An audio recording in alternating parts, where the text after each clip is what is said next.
재료의 아주 미세한 세계를 들여다볼 때 어떻게 하면 좀 더, 아니, 훨씬 더 선명한 이미지를 얻을 수 있을까요?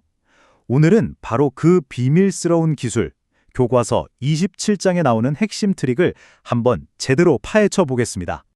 자, 여러분 한번 상상해 보세요. 과학자들이 원자 수준에서 재료를 연구할 때 마주하는 정말 근본적인 문제인데요.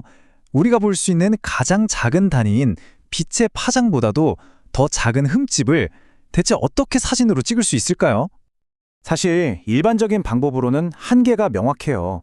결정 구조 안에 있는 전위 같은 아주 미세한 결함을 찍으려고 하면요, 이미지가 선명하기는커녕 이렇게 넓게 번져 보이기 일쑤거든요. 중요한 정보들이 전부 이 흐릿함 속에 그냥 갇혀버리는 거죠. 아니 근데 좀 흐릿한 게 뭐 그리 큰 문제냐고요? 이게 왜 문제냐면요. 바로 재료의 강도라든지 전기적 특성을 좌우하는 그 결함의 정확한 위치를 알 수가 없게 만들기 때문이에요. 중요한 단서가 짙은 안개 속에 퍼묻혀버린 거나 마찬가지죠. 그럼 도대체 어떻게 해야 할까요? 이 답답한 안개를 싹 걷어내고 결함의 진짜 모습을 명확하게 볼 방법이 과연 있기는 한 걸까요? 놀랍게도 그 해답은요. 우리의 직관과는 정반대 방향이 있습니다. 바로 더 약한 전자빔을 쓰는 거예요. 보통 더 잘 보려면 빛을 강하게 쏴야 할 것 같잖아요. 그런데 그 반대라는 거죠. 정말 재미있는 발상의 전환 아닌가요? 자, 이 두 가지 방법을 한번 비교해 볼까요? 왼쪽처럼 강한 빔을 쓰면 이미지가 넓게 퍼져 보이죠? 그런데 오른쪽을 보세요. 약한 빔을 썼을 뿐인데 결과물은 놀랄 만큼 좁고 선명합니다. 네, 바로 이게 오늘 우리가 제대로 알아볼 기술의 핵심입니다.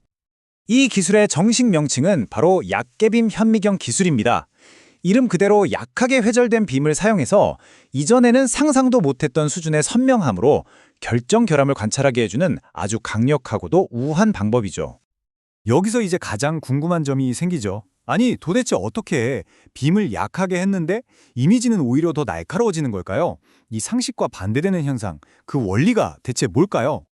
제가 아주 쉬운 비유를 하나 들어볼게요. 벽에 아주 작은 틈이 있다고 생각해 보세요.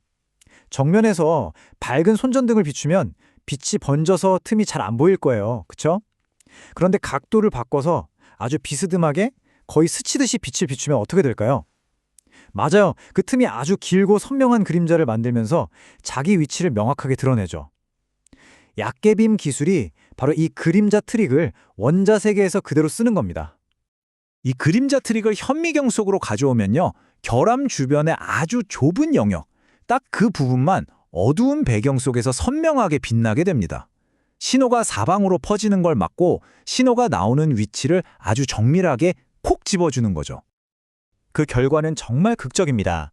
뿌옇게 번져서 도대체 어디가 어딘지 몰랐던 결함의 이미지가 믿기지 않을 정도로 좁고 정밀하게 나타나는 거죠.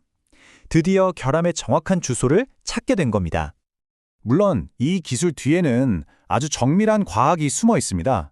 교과서 27장에서도 바로 이 스라는 편차 변수가 핵심이라고 설명하는데요.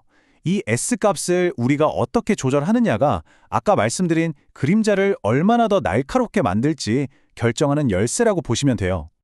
과학자들은 바로 그 완벽한 그림자 효과를 얻기 위해서 이 S값을 특정 수치, 그러니까 웅스트롬 역수 단위로 2 곱하기 10의 마이너스 2승보다 크게 설정합니다.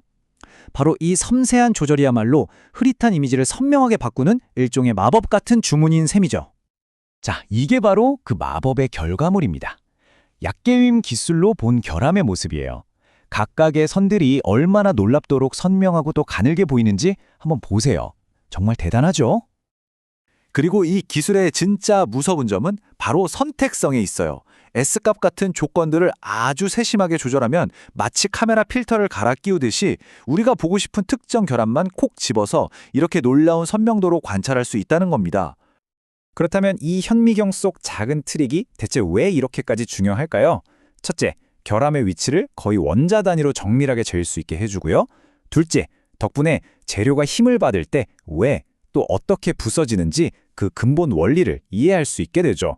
그리고 가장 중요한 건 이 지식을 바탕으로 미래에는 더 강하고 더 오래가고 훨씬 더 믿을 수 있는 새로운 재료를 설계할 수 있게 된다는 점입니다.